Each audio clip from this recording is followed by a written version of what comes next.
Hello everyone, so we are discussing about the electric field of an electric dipole for points on the equatorial plane.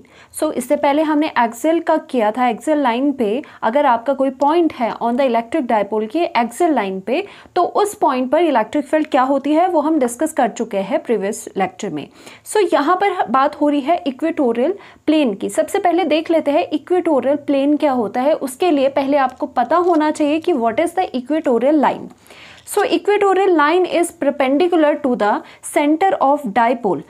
यानी कि सबसे पहले आपने क्या बना दिया, आपने यहाँ पर A एंड B पोजीशंस पर माइनस क्यू चार्ज रखा है एंड प्लस क्यू चार्ज रखा है, जिनके बीच का जो डिस्टेंस है वो टोटल है 2a और बीच में इसका डाइपोल का सेंटर आता है यानी कि मिड पॉइंट आता है डाइपोल का, जहाँ से चार्ज से लेके इस सेंटर तक a डिस्टेंस होगा ईच का और यहाँ से लेके यहाँ तक का डिस्टेंस a होगा. तो ये आपका A भी जो है ये क्या है, ये एक डाइपोल है. अब बात आती है इक्वेटोरियल लाइन की.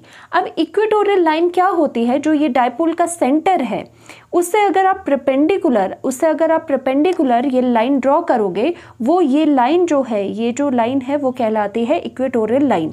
सो सपोज ये इक्वेटोरियल लाइन मैंने यहाँ पर बना दी और उस इक्वेटोरियल लाइन पर मैंने कोई P पॉइंट रख दिया और यहाँ पर जो P पॉइंट है आपका, इस P पॉइंट पर ही आपका क्या है, टेस्ट चार्ज है. क्योंकि अगर आप इलेक्ट्रिक फील्ड की बात कर रहे हो तो ऑब्वियस सी बात है कि आप वहाँ पर टेस्ट चार्ज भी लेते हो, जो कि हमने पहले से ही पॉजिटिव लेट करा होता है.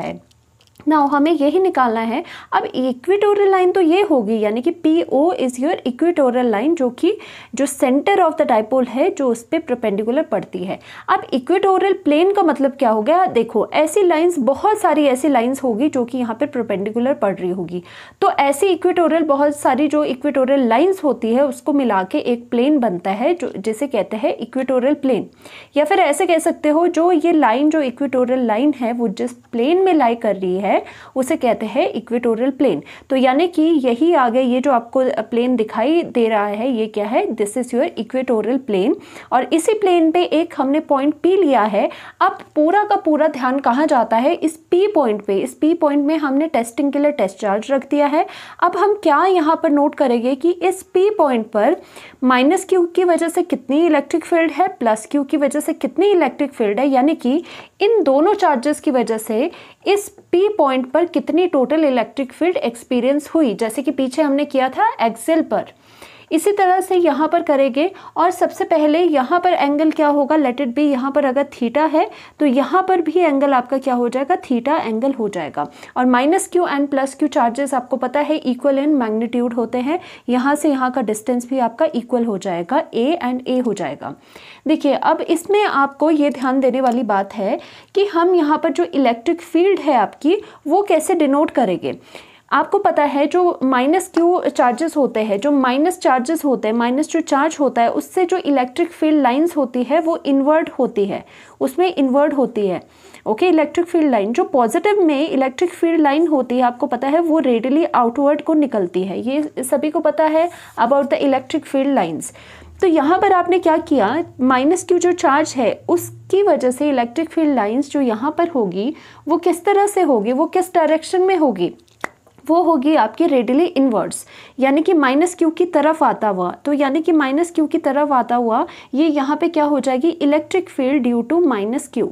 Electric field due to minus Q इस तरफ को आ रही है. ऑन द सेम हैंड यहाँ पर प्लस क्यू जो है, प्लस क्यू से बाहर को निकलती है लाइंस. तो यानी कि प्लस क्यू से जो बाहर को नज़र आ रही है निकलते हुए लाइंस, वो आपकी कौन सी हो जाएगी, वो हो जाएगी, लेट इट बी, हम यहाँ पर लिख लेते हैं, वो लाइंस क्या हो जाएगी, E माइनस क्यू. जैसे कि यहाँ पर आपकी ये निकलती हुई नज़र आ रही है, यानी कि क्या है, प्लस क्यू से जो इलेक्ट्रिक लाइंस है वो बाहर की तरफ निकलती हुई नज़र आ रही है. तो यानी कि बाहर की तरफ निकलती हुई माइनस क्यू इस डायरेक्शन में होगी और प्लस क्यू इस डायरेक्शन में होगी और जो माइनस क्यू है वो इस डायरेक्शन में होगी. क्योंकि आपको पता है माइनस की तरफ आती है, इनवर्ड आती है फील्ड लाइंस, प्लस से बाहर को जाती है.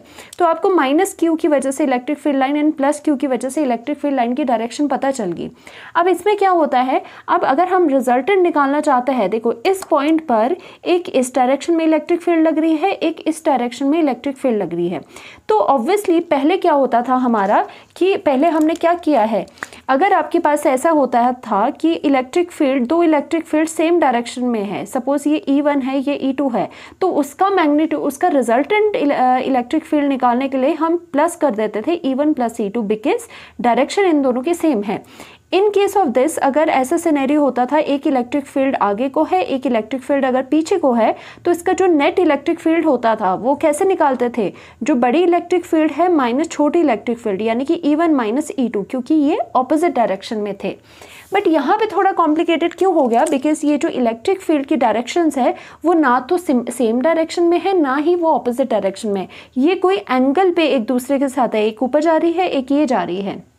तो हम क्या करेंगे, इसके निकालने पड़ते हैं कंपोनेंट्स। आपको कंपोनेंट्स निकालने से पहले यहाँ पर ध्यान से देख लो, यहाँ पर जो आपके पास ये वाला एंगल है, अगर ये वाला एंगल थीटा है तो ऑब्वियस सी बात है ये वाला एंगल भी आपका थीटा हो जाएगा। ऐसा क्यों होगा, बिकॉज ध्यान से देखना, यहाँ पर ये कौन से होते हैं, ऑल्टरनेट इंटीरियर एंगल्स होते हैं। ये किस तरह से, इस तरह से है।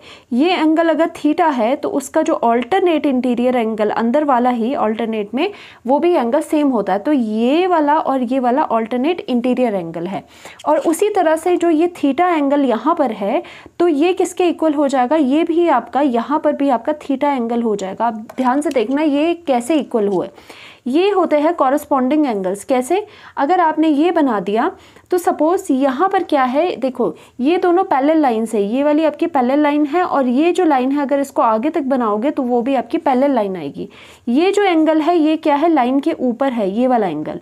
हमेशा ये वाला जो एंगल होता है पैरेलल लाइन के ऊपर वाला एंगल, दूसरी पैरेलल लाइन के ऊपर वाला जो एंगल होता है वो भी सेम होता है। तो इसे कहते हैं कॉरस्पॉन्डिंग एंगल, कॉरस्पॉन्डिंग एंगल। इसी की वजह से क्या हुआ, ये दोनों एंगल सेम हो गए। इसी वजह से ये वाला थीटा एंगल जो आपकी लाइन है पैरेलल लाइन उसके ऊपर है, यहाँ पर भी ये पैरेलल लाइन है उसके ऊपर भी ये एंगल है, तो ये वाला एंगल और ये वाला एंगल सेम हो गए और ये सारे एंगल थीटा हो गए आपके पास। ये एक्सप्लेनेशन है थीटास की। नाउ अब हम ये बात ध्यान में रखें कि हमें रिजल्टेंट चाहिए at point P of the electric field. तो हमने क्या किया, हमने यहाँ पे कंपोनेंट्स में रिजॉल्व करना शुरू कर दिया। आपको पता होना चाहिए कंपोनेंट्स के बारे में कि अगर हम यहाँ पर ये वाला, सपोज अगर ये इलेक्ट्रिक फील्ड है और इसके साथ ये थीटा एंगल बना रही है, तो जो हॉरिजॉन्टल, ये जो इलेक्ट्रिक फील्ड है इसके दो कॉम्पोनेंट होते हैं। इसका जो कंपोनेंट है विद द हॉरिजॉन्टल, जहाँ पे एंगल थीटा एंगल बना रहा है, वो क्या होता है, वो होता है E cos थीटा। और उसी के दूसरा वाला जो कंपोनेंट होता है वर्टिकल, वो होता है E sin थीटा। ये आपको याद रखना है, थीटा के साथ वाला cos थीटा और उसके opposite sin theta, vertical sin theta. तो इसी तरह से हमने अब क्या किया, हमने यहाँ पर E माइनस जो Q है इसके क्या बनाने शुरू कर दिए, कंपोनेंट्स बनाने शुरू कर दिए। तो यहाँ पर आपका क्या हो जाएगा, E माइनस क्यू के साथ जो एंगल है इसका अगर कंपोनेंट आपको बनाना है वर्टिकल और हॉरिजॉन्टल, कैसे बनाओगे, जो ये एंगल आपका थीटा है वो किसके साथ एंगल बना रहा है, इसका जो हॉरिजॉन्टल एंगल आएगा, हॉरिजॉन्टल कंपोनेंट आएगा, वो कौन सा आएगा, वो आपका आ जाएगा यहाँ वाला। ध्यान से देखो, वो आ जाएगा यहाँ वाला, यानी कि आपका क्या हो जाएगा, ये हो जाएगा। ये E माइनस क्यू है जो वो थीटा एंगल इसके साथ बना रहा है, तो ये वाला जो कंपोनेंट हुआ उसका नाम क्या हो जाएगा, E minus Q cos theta. Clear होनी चाहिए यहाँ पर ये बात, okay.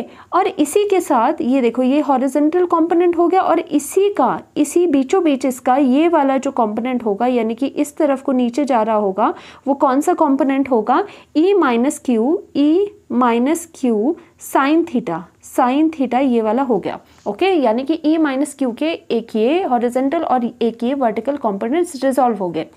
On the same hand यहाँ पर अगर E प्लस क्यू है, इसके कंपोनेंट्स अगर आपको हॉरिजॉन्टल एंड वर्टिकल निकालना है तो कैसे होगा, ध्यान से देखो, ये थीटा एंगल कहाँ पर बन रहा है, ये बनाता है थीटा एंगल इस लाइन के साथ। तो यानी कि थीटा एंगल जिसके साथ बनता है वो कंपोनेंट क्या होता है, कॉस वाला, यानी कि इसका कॉस वाला हॉरिजॉन्टल कंपोनेंट कैसे बनेगा, यहीं पर बन जाएगा, तभी मैंने इसको डबल लाइन बना दी।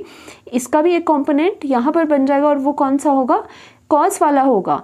तो E प्लस क्यू और यहाँ पर कॉस थीटा वाला कंपोनेंट भी इस डायरेक्शन में जा रहा है। और इसी का बीचों बीच इसी का जो ये वर्टिकल आपका होगा, वर्टिकल कंपोनेंट, वो कहाँ पर होगा, वो यहाँ पर होगा। इसकी वैल्यू है E + Q sine of theta, sine of theta. इस तरह से इन सब के आपके क्या दिख रहे हैं, यहाँ पे कंपोनेंट्स रिजॉल्व हो गए। अब कंपोनेंट्स में क्यों करा है हमने, क्योंकि ये रिजॉल्व हो जाता है और हमें नेट रिजल्टेंट कहीं ना कहीं इससे आ जाता है। तो अगर यहाँ पर आपको नहीं पता चल रहा, मैंने इसी चीज़ को, क्योंकि this is very important thing, इसी को मैंने उठा के यहाँ पर अभी लिख रही हूँ।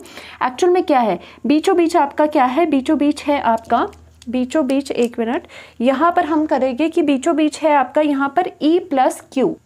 तो E + Q यहाँ पर लिखोगे, देखो E + Q यहाँ पर था, तो मैंने लिखा E + Q यहाँ था। इसके जो हॉरिजॉन्टल, इसका थीटा एंगल ये है, इसका जो यहाँ पर कंपोनेंट था वो क्या था आपका E में +Q cos theta, +Q cos theta है, और यहाँ पर E + Q का ही साइन थीटा है। बस मैंने ऐसे ही बना के यहाँ पर लिख लिया है।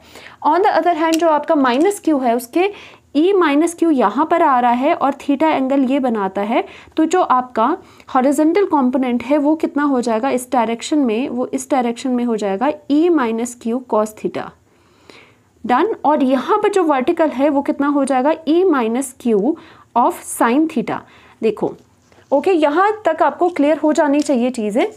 अब देखो, अब हम इंटरेस्टिंग चीज़ें करने वाले हैं। क्या क्या चीज़ें होती हैं यहाँ पर, ध्यान से देखना कि अगर यहाँ पर जो ये -Q और यहाँ पर P पॉइंट पे इलेक्ट्रिक फील्ड देख रहे हो आप, तो क्या हो रहा है, यहाँ से यहाँ का डिस्टेंस आपको चाहिए होगा और यहाँ से यहाँ का भी डिस्टेंस आपको चाहिए होगा।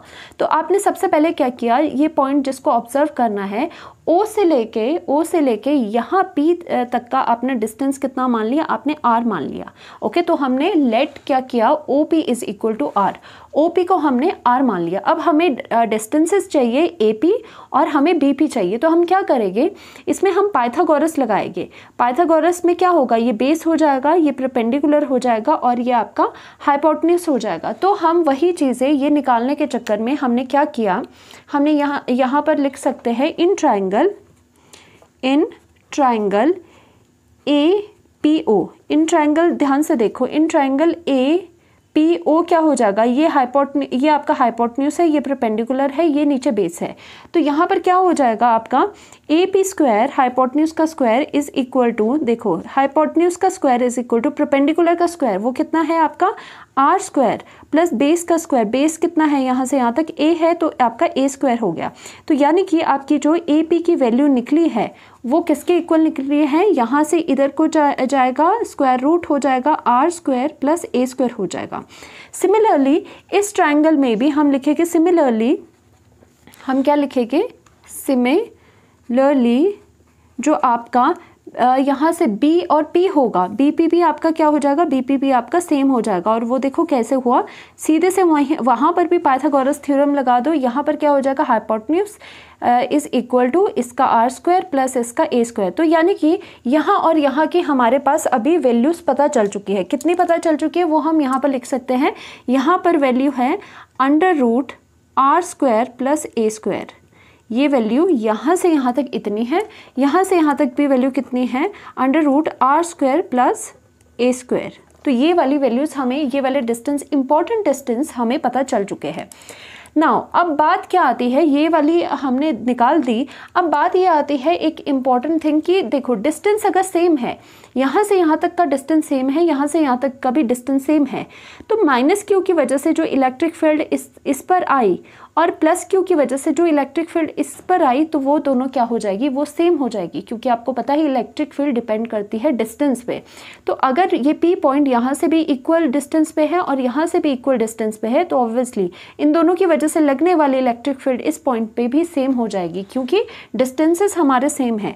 तो हम क्या लिखेंगे, now we will write, now जो electric field due to -Q है वो किसके इक्वल है, वो electric field due to +Q के इक्वल है। आपको ये याद रखना है। ऐसा क्यों हुआ आप लिख सकते हो इसके बारे में, ऐसा इसलिए हुआ क्योंकि बोथ चार्जेस, एज आप लिख सकते हो as both charges are equidistant from point P से दोनों ही चार्जेस इक्वी डिस्टेंस पे, और आपको पता है डिस्टेंस पे डिपेंड करती है आपकी इलेक्ट्रिक फील्ड। सो अब यहाँ पे ध्यान दो, अगर ये वाले आपकी इलेक्ट्रिक फील्ड सेम है तो हम यहाँ पर क्या देख रहे हैं, यहाँ पर एक ऐसे कंपोनेंट है जो कि बिल्कुल ही ऑपोजिट डायरेक्शन में है। एक ये वाला कंपोनेंट जो ऊपर को जा रहा है, एक नीचे वाला कंपोनेंट। तो यहाँ पर क्या हो रहा है, साइन थीटा सेम है, बस E प्लस क्यू और E माइनस क्यू का डिफरेंस है। तो यहाँ पर हमने बता दिया कि E माइनस क्यू और E प्लस क्यू आपके सेम इलेक्ट्रिक फील्ड होगी, तो इसका मतलब ये और ये भी इक्वल हो गए मैग्नीट्यूड के, यानी कि ये और ये जो कंपोनेंट्स है ऑपोजिट और इक्वल होने की वजह से ये दोनों कैंसिल आउट हो जाएगी, क्योंकि E plus Q E minus Q के ही इक्वल आ रहा है। तो हम यहाँ पर एक ये कंपोनेंट तो हमने कट कर दिया, तो बचा क्या, बचे हमारे ये कॉस थीटा वाले कंपोनेंट ही अभी बचे हुए। तो इस पे हम फिर स्टडी करेंगे। तो हम लिखते हैं इसको, अब हम क्या लिखेंगे कि जो कंपोनेंट्स है यहाँ पर हम लिख लेते हैं इसको कंपोनेंट्स, जो आपके कंपोनेंट्स जो E plus Q sine theta है एंड आपका जो E माइनस क्यू जो साइन थीटा है आर इक्वल एंड ऑपोजिट, वो इक्वल भी है और साथ ही साथ वो ऑपोजिट भी है इन direction, opposite in direction. So cancel out, तो वो कैंसिल आउट हो जाएंगे।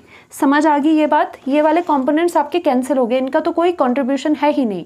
अब कौन से कंपोनेंट्स बचे हैं, जो कि ये वाला E प्लस क्यू का कॉस थीटा और इसका भी कॉस थीटा, दोनों इंटरेस्टिंग बात है कि दोनों कंपोनेंट्स जो ये है ये सेम डायरेक्शन में है। तो यानी कि P पॉइंट पे जो इलेक्ट्रिक फील्ड लगेगी ये इसकी वजह से तो नहीं लगी, क्योंकि ये दोनों कैंसिल आउट हो गए। तो किसकी वजह से लगेगी, इन कॉस कंपोनेंट की वजह से लगेगी। तो ऑब्वियस सी बात है ये जो कंपोनेंट्स है ये सेम डायरेक्शन में है, तो यानी कि जो रिजल्टेंट आपको इलेक्ट्रिक फील्ड अगर देखनी है तो आप कैसे निकालोगे, इन दोनों को सिंपली प्लस कर दोगे, क्योंकि दोनों आपके सेम डायरेक्शन में है। तो चलिए सबसे पहले तो हम E minus Q and E plus Q की वैल्यू निकालते हैं। तो आपको पता होगा E minus Q and E plus Q कैसे निकलता है। E माइनस क्यू यानी कि electric field due to minus Q कितनी होती है, चार्ज का मैग्नीट्यूड वो Q हो गया divided by 4 pi epsilon naught, और आपका डिस्टेंस चार्ज से लेके, देखो चार्ज से लेके उस पॉइंट P तक का डिस्टेंस कितना है, इतना है, उसका स्क्वायर करना पड़ता है। तो यानी कि इसका हम स्क्वायर कर देंगे, तो कितना आया यहाँ पर √r² प्लस a² का यहाँ पर क्या कर देंगे, यहाँ पर आपका होल स्क्वायर कर देंगे। और अगर डायरेक्शन आपको बतानी है तो minus Q, E minus Q की डायरेक्शन क्या है, ध्यान से देखो, ये डायरेक्शन है इनवर्ड्स, यानी कि अलोंग आप बोल सकते हो PA, अलोंग PA डायरेक्शन है, क्योंकि नेगेटिव में डायरेक्शन इनवर्ड होती है। तो हम बोलेंगे डायरेक्शन क्या है यहाँ पे, अलोंग हम लिख सकते हैं अलोंग PA, यानी कि इनवर्ड्स आ रही है। वैसे ही सिमिलरली जो आपका E प्लस क्यू होगा, जो आपका E प्लस क्यू होगा, charge electric field due to the plus Q, वो कितना होगा, चार्ज का magnitude divided by 4 pi epsilon naught, और यहाँ पर distance from the plus Q से लेके डिस्टेंस कहाँ तक, P पॉइंट तक कितना है, √r² प्लस a²। तो यहाँ पर कितना हो जाएगा, √r² प्लस a² का होल स्क्वायर आप करोगे। अब ये कहाँ पर है, ये अलोंग, अब ध्यान से देखो ये अलोंग कहाँ है, प्लस क्यू से रेडियली आउटवर्ड निकलती है लाइंस। तो लाइन कहाँ निकली थी, बाहर को निकली थी, यानी कि अलोंग BP, B से P तक जा रहा है इसकी फील्ड लाइंस, अलोंग BP ये हो जाएगा। तो ये आपने कर दिया। अब बारी आती है कि हमें टोटल इलेक्ट्रिक फील्ड चाहिए। तो टोटल इलेक्ट्रिक फील्ड मैंने कैसे बताई है, total electric field at point P क्या हो जाएगा, ये दोनों कंपोनेंट सेम डायरेक्शन में, बस इन दोनों को आप प्लस कर दोगे। प्लस करोगे तो E माइनस क्यू की वैल्यू जो हमने निकाली है वो डाल दो, और E प्लस क्यू की वैल्यू आप डाल दो। नाउ जो आपका E नेट होगा, सो लेट अस सपोज हमने E नेट इस तरह से लिख लिया, जो आपका E नेट होगा यानी कि electric field on point P जो आ रहा है, E नेट कितना एक्सपीरियंस करेगा P पॉइंट पर, वो एक्सपीरियंस करेगा जो आपका E प्लस क्यू है, उसकी electric field cos of theta plus आपका E इलेक्ट्रिक फील्ड किसकी, माइनस क्यू और कॉस थीटा, दोनों के ही कॉस कंपोनेंट, क्योंकि वो सेम डायरेक्शन में थे जैसे मैंने पहले बताया। तो अब क्या हो जाएगा यहाँ पर, एज वी ऑल नो, एक और चीज़ आपको पता होनी चाहिए, ये तो आपने लिख ली, एज यू ऑल नो कि इस सिनेरियो में क्या चीज़ हो रही है कि जो electric field due to the minus Q charge है वो is equal to the electric field due to the positive Q charge. ये आपको पता होनी चाहिए, ये हमने पहले भी बताया। तो इससे क्या होगा, जो आपका ये एक्सप्रेशन है उसमें या तो प्लस क्यू को माइनस क्यू लिख लो या फिर माइनस क्यू को प्लस क्यू लिखो। दैट मीन्स हमने दोनों चीज़ों को एक ही में लाना है। तो यानी कि यहाँ पर प्लस क्यू की जगह या तो माइनस क्यू लिखोगे, तो सपोज हम यहाँ पर प्लस क्यू में ही लिखने वाले हैं, तो यहाँ पर प्लस क्यू लिख लिया, कॉस थीटा लिख लिया, प्लस यहाँ पर माइनस क्यू की जगह हम क्या लिखेंगे, प्लस क्यू लिख लेंगे, because these electric field are same in magnitude. तो यहाँ पे कॉस थीटा तो एज सच रहा, तो ये कितना हो जाएगा, ये आपका हो जाएगा 2 twice of electric field due to the plus Q, और यहाँ पर कॉस ऑफ थीटा हो जाएगा। यानी कि इलेक्ट्रिक फील्ड, जो नेट इलेक्ट्रिक फील्ड है वो आपकी अभी इतनी आ चुकी है। अब इसमें क्या है आपके पास, ई जो प्लस क्यू की वैल्यू है वो तो आपके पास पता है, बट कॉस थीटा नहीं पता। तो चलो एटलीस्ट हम इतना तो निकाल देते हैं, जो ई नेट आपके पास आया दैट इज इक्वल टू 2, और जो electric field due to the plus Q charge थी वो आपको पता है कितनी होती है, क्यू इंटू, तो यहाँ पर कितना हो जाएगा, Q divided by 4 pi epsilon naught, और यहाँ पर डिस्टेंस कितना था, under root of R square plus A square था, तो वो आपका कैंसिल आउट होके कितना बचा, R square plus A square बचा, क्योंकि स्क्वायर से आपका अंडर रूट कैंसिल आउट हो चुका है। नाउ यहाँ पर बच के आपका कॉस थीटा। अब कॉस थीटा को ऐसे तो छोड़ नहीं सकते, इसकी हमें वैल्यू फाइंड आउट करनी पड़ेगी। अब अगर इसकी वैल्यू फाइंड आउट करनी है, और एक और बात, जो ये कॉस थीटा है ये वाला पूरा ई नेट जो है, नेट इलेक्ट्रिक फील्ड, उसकी डायरेक्शन क्या होगी, उसकी डायरेक्शन देखो, अभी मैं यहाँ पे बताती हूँ आपको। जो नेट इलेक्ट्रिक फील्ड है उसकी डायरेक्शन क्या है, इलेक्ट्रिक फील्ड जो आपकी है वो किस वजह से आ रही है, वो इन कंपोनेंट्स की वजह से आ रही है जो कि आपके सेम डायरेक्शन में प्रेजेंट है। तो लेट इट बी, अगर ये पॉइंट हमने यहाँ पर सी कर लिया, सी लिखा, सपोज यहाँ पे पॉइंट हमने सी लिखा, तो जो आपका पी पॉइंट पे नेट इलेक्ट्रिक फील्ड है वो दोनों के सम की वजह से आ रही है। तो ऑब्वियसली जो नेट इलेक्ट्रिक फील्ड है पी पर, उसकी डायरेक्शन भी क्या होगी, जहाँ पर ये दोनों जा रहे हैं, यानी कि अलोंग पी सी आपकी डायरेक्शन हो जाएगी, यानी कि अलोंग पी सी आपकी नेट इलेक्ट्रिक फील्ड की डायरेक्शन है। तो हम अलोंग पी सी लिखेंगे जो हमारे पास नेट इलेक्ट्रिक फील्ड आ रही है। सो हमने यहाँ पर लिखा कि इसकी डायरेक्शन क्या है, along P C, along P C is the direction. तो यहाँ पर ये चीज़ें हो गई। नाउ कॉस थीटा की वैल्यू निकालने की का मसला हो गया है। अब क्या करेंगे हम, कॉस थीटा की वैल्यू निकालने के लिए हम एक ट्राइंगल लेंगे। कौन सा ट्राइंगल, इन ट्राइंगल AOP जो आपका ट्राइंगल था हमारा डायग्राम में बना था, तो उसमें कॉस थीटा कितना हो जाएगा। अगर मैं आपके लिए बनाना चाहूँ तो यहाँ पे किस तरह से था आपका, इस तरह से था आपका, इस तरह से था, यहाँ पे O था, ये वाला पूरा था ए बी और ये P पॉइंट था आपका, ये आपका थीटा था, ये एंगल थीटा था और ये 90 एंगल था आपका। ओके, ये A एंड A था, यहाँ पर क्या था, A एंड A था, याद करो। और यहाँ पर कितना था, यहाँ पर under root of R square plus A square था, और यहाँ पर कितना था, R square plus A square था।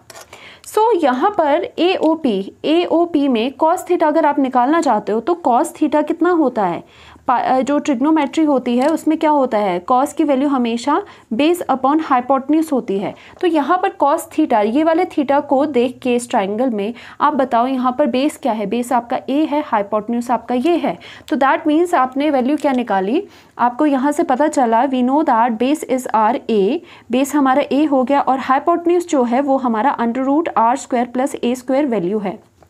ओके, तो दैट मीन्स आपकी कॉस थीटा की वैल्यू ये निकल चुकी है। तो हम सिंपली क्या करेंगे, सो हम सिंपली यहाँ पर पुट कर देंगे। सो आपका जो फाइनल चीज़ आ गई, जो नेट इलेक्ट्रिक फील्ड है एट पॉइंट P जो है वो कितनी आ जाएगी, 2 into Q divided by 4 pi epsilon naught and R square plus A square, और यहाँ पर कितनी आ जाएगी, कॉस जो है आपकी, कॉस की वैल्यू कितनी है आपकी, A upon under root this, तो यहाँ पर कितनी हो जाएगी, A upon under root of R square plus A square, ये वाली आपकी वैल्यू आ गई।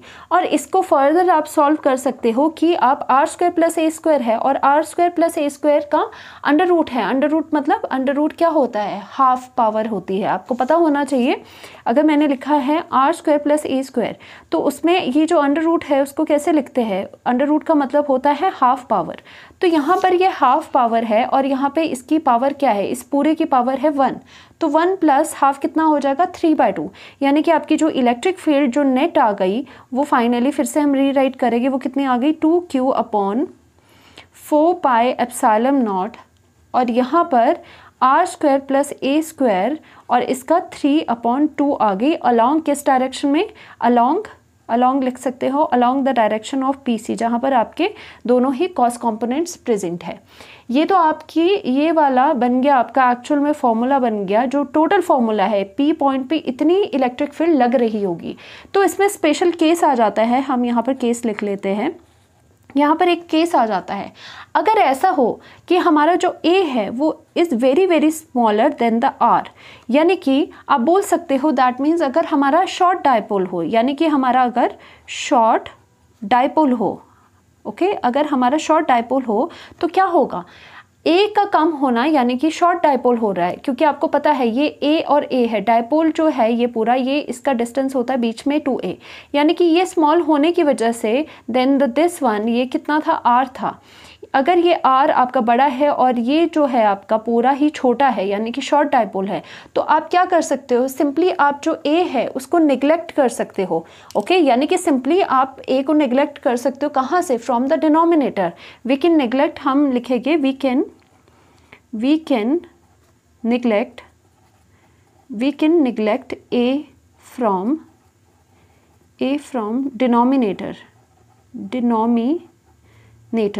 डिनोमिनेटर से हमने A को अगर आपने यहाँ पर देखो ये फाइनल फॉर्मूला था, A को अगर आपने यहाँ से निगलेक्ट करना है तो क्या बचा, r² का यहाँ पर मैं लिख लेती हूँ, तो क्या बचा, E नेट आपका क्या बचा 2q/4πε0। A को यहाँ से आप नेगलेक्ट कर चुके हो तो यहाँ पे r² है, स्क्वायर से 2 कैंसिल आउट हो जाएगा, आपका यहाँ बच जाएगा r² प्लस, चलो मैं यहाँ पर दिखा देती हूँ आपको, ये आपका कैंसिल आउट हो चुका है तो यहाँ पर 3/2 बच गया, तो यहाँ पर 2 और 2 कैंसिल हो गया, तो यानी कि E जो आपका नेट है इस स्पेशल केस में जबकि आपका डायपोल छोटा है, जब A की value is very very less than the R है, तो आपका कितना हो जाएगा, 2 से 2 कैंसिल आउट हो जाएगा, r⁻³ आपके पास मिल गया। तो दैट मीन्स आपने यहाँ से क्या देखा कि जो इलेक्ट्रिक फील्ड है आपके पास इस स्पेशल केस में इलेक्ट्रिक फील्ड जो है वो इन्वर्सली प्रोपोर्शनल है किसके, r³ के, यानी कि जो आपका डिस्टेंस ऑफ द जो P पॉइंट है from the mid point of the dipole उसके इन्वर्सली प्रोपोर्शनल आपकी ये रहेगी। एक तो ये आ गया आपका नोट, ओके, स्पेशल केस आ गया जब शॉर्ट डायपोल है आपका। इन केस ऑफ एक्सेल अब बात कर लेते हैं दोनों एक्सेल एंड इक्वेटोरियल की।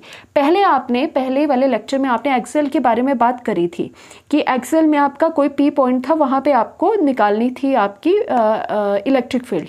तो direction of electric field at point P, suppose ऐसा था आपका यहाँ पर AB था, सपोज यहाँ पर अगर AB डायपोल था आपका और यहाँ पर कोई एक्सिस इसी के एक्सिस में एक्सिल पोजीशन पे P पॉइंट था, तो यहाँ पर आपको याद होगा यहाँ पर जब आपको निकालनी थी इलेक्ट्रिक फील्ड तो आपका जो इलेक्ट्रिक फील्ड एंड P था वो सेम डायरेक्शन में था, यानी कि जो इस पे इलेक्ट्रिक फील्ड आ रही थी और जो डायपोल की डायरेक्शन अपनी खुद डायरेक्शन होती है डायपोल की, वो क्या थी, वो सेम डायरेक्शन में आ रही थी।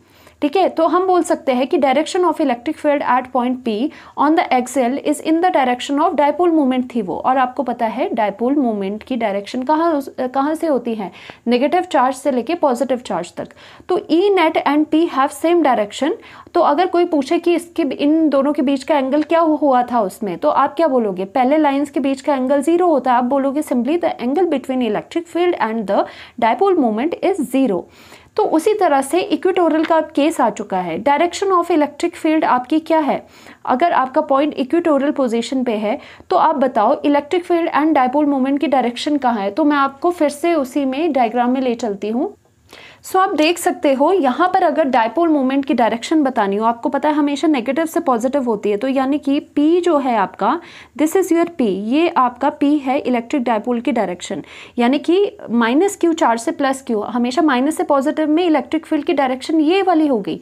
और आपका जो नेट रिजल्टेंट डायपोल जो इलेक्ट्रिक फील्ड निकली वो किस डायरेक्शन में थी, वो इस डायरेक्शन में आई थी आपके पास, ओके, जो नेट इलेक्ट्रिक फील्ड जो लग रही है वो आपकी इस डायरेक्शन में आई थी। तो आप देख सकते हो ये इलेक्ट्रिक फील्ड जा रही है उधर, ये आपका डायपोल की डायरेक्शन है इधर, मतलब एक इधर जा रहा है एक उधर जा रहा है, तो यानी कि दोनों बिल्कुल ऑपोजिट डायरेक्शन में हैं। तो अगर कोई एंगल पूछे इन दोनों के बीच का तो कितना आएगा, वो आएगा 180, क्योंकि दोनों ऑपोजिट डायरेक्शन में जा रहे हैं। सो यहाँ पर हम बोल सकते हैं कि ई जो नेट इलेक्ट्रिक फील्ड है एंड जो पी का मतलब क्या है, इलेक्ट्रिक डायपोल की जो डायरेक्शन है वो अपोजिट डायरेक्शन में है। एक जो आपकी नेगेटिव से लेके पॉजिटिव तक इधर जा रही है और इलेक्ट्रिक फील्ड उधर आ रही है, तो यानी कि दोनों के बीच का एंगल कितना हो गया, 180 in the case of equatorial. तो ये दोनों केसेस आपको बिल्कुल याद रखने हैं। Thank you so much. अगर लेक्चर अच्छा लगा हो तो कॉमेंट सेक्शन में बताना।